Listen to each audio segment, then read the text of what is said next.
Hello नमस्कार दोस्तों भारतीय स्वतंत्रता आंदोलन की स्वतंत्रता सेनानियों में से एक उषा मेहता जो कि हाल फिलहाल काफ़ी चर्चा में बनी हुई हैं। चर्चा में रहने का प्रमुख कारण ये है कि उनके ऊपर एक मूवी बनाई जा रही है, ए वतन मेरे वतन।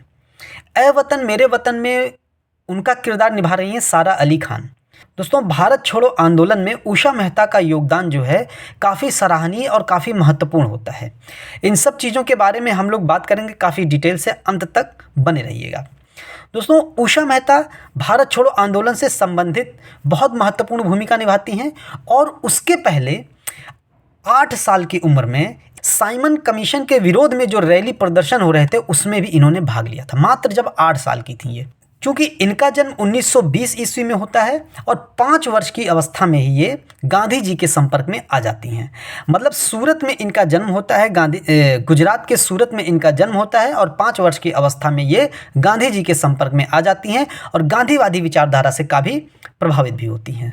और बाद में ये अपनी पीएचडी की डिग्री जो है गांधीवादी विचारधारा पर अध्ययन करके ही प्राप्त करती हैं।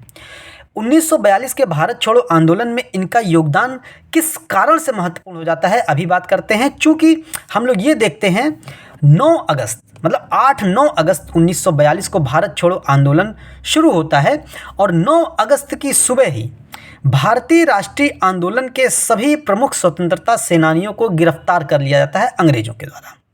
ठीक है, अब भारतीय राष्ट्रीय आंदोलन में ये एक महत्वपूर्ण घटना हो जाती है और अब भारत छोड़ो आंदोलन को किस प्रकार से संचालित किया जाए, कैसे जनमन के मन में आत्मविश्वास, कैसे जनमन के मन में आंदोलन के भाव को तीव्र किया जाए, ये काफ़ी समस्या की बात आ जाती है।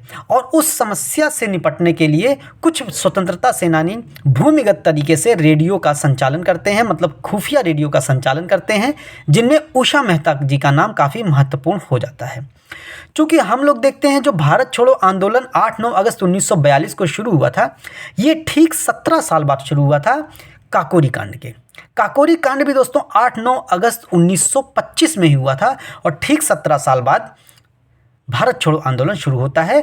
और गांधी जी, कस्तूरबा गांधी, इनकी पत्नी कस्तूरबा गांधी, सरोजिनी नायडू और गांधी जी के जो मुख्य सचिव होते हैं, प्रमुख सचिव होते हैं महादेव देसाई को पुणे के आगा खां पैलेस में बंद कर दिया जाता है। मतलब 9 अगस्त की सुबह ही अंग्रेजों के द्वारा जो ऑपरेशन 0 आवर चलाया जाता है उसके तहत।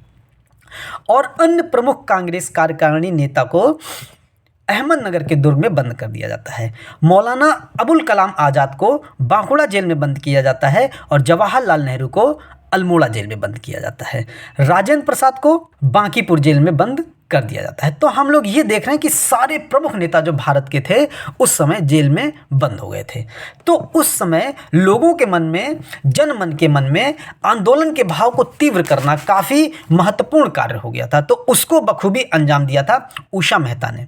और इनके जो सहयोगी थे चंद्रकांत झावेरी, विट्ठल भाई थे और बाबू भाई खाकर भी थे, जिन्होंने खुफिया रेडियो के संचालन के माध्यम से काफ़ी महत्वपूर्ण भूमिका भी निभाई थी दोस्तों। और इनके साथ साथ डॉक्टर राम मनोहर लोहिया भी थे। हम लोग जयप्रकाश नारायण के बारे में भी देखते हैं। जयप्रकाश नारायण भी जेल से फरार होकर के भूमिगत रूप से आंदोलन में भाग लेते हैं।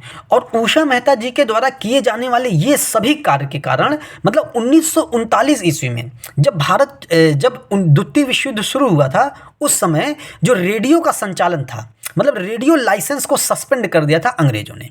अब रेडियो लाइसेंस को सस्पेंड कर दिया था और इन लोगों ने भूमिगत तरीके से जो है खुफिया तरीके से जो है रेडियो संचालन का कार्य किया। तो इस कारण से उषा मेहता जी को 4 वर्ष की सज़ा हो जाती है। 1942 में इनको 4 वर्ष की सज़ा दी जाती है। 1946 में ये जेल से रिहा होती हैं। इनके इन्हीं कार्यों के कारण इनको जो है उषा बेन और रेडियो बेन भी इनको कहा जाता है। मतलब इनके एक उषा मेहता नाम हो गया, एक रेडियो बेन भी नाम हो गया, एक उषा बेन नाम हो गया। उषा बेन तो हम लोगों को याद रहेगा, लेकिन रेडियो बेन नाम याद रखना जरूरी है, एग्जाम में पूछा जा सकता है।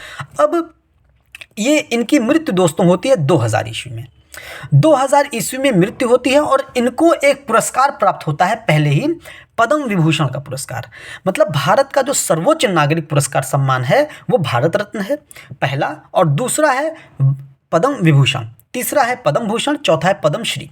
ये 4 भारत के सर्वोच्च नागरिक सम्मान हैं और इनको द्वितीय नागरिक सम्मान मिला हुआ है, मतलब पद्म विभूषण।